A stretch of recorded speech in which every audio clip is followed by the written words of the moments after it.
এই পৃথিবীতে যদি কোনো নরপশুর কথা বলা হয় তাহলে কিন্তু ওই নরপশু কোনো নরপশু নয়।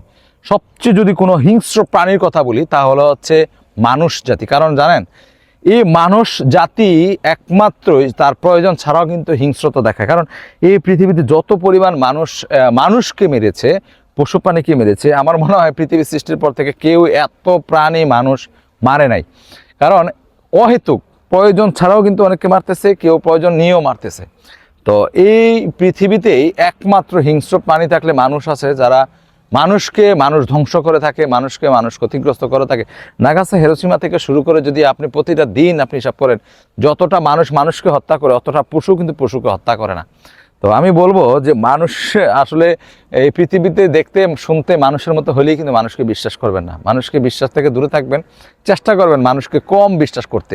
এতটা বিশ্বাসের দরকার নেই, অবিশ্বাসেরও দরকার নেই। কারণ হিংস্রতার মধ্যে যদি থাকে সেটা হচ্ছে মানুষকে ক্ষতি করে, মানুষই মানুষকে মানে যত রকমের খারাপ আছে, মানুষকে হত্যা থেকে শুরু করে সব কিছুই মানুষকে করে থাকে। তো সতর্ক থাকবেন।